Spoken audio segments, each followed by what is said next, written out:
Hello, welcome to Heavenward Thinking's new segment, 2 Minutes with Tim. Today I'm going to read you a passage from Matthew chapter 5 and then challenge you on that passage.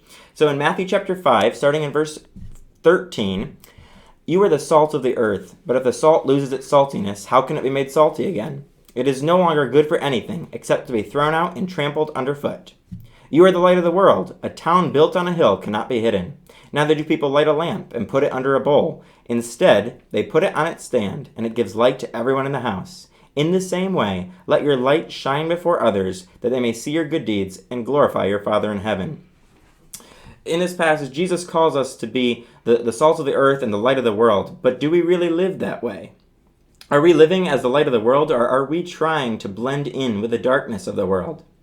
Currently, it seems in our modern world that the majority of Christians are trying to create a gray area where they spend some of their time living in the light and some of their time trying to blend in with the darkness, or creating an atmosphere where darkness is able to coexist with light. And we know from Scripture that is not what Jesus intended. Darkness and light have nothing in common. They can't coexist.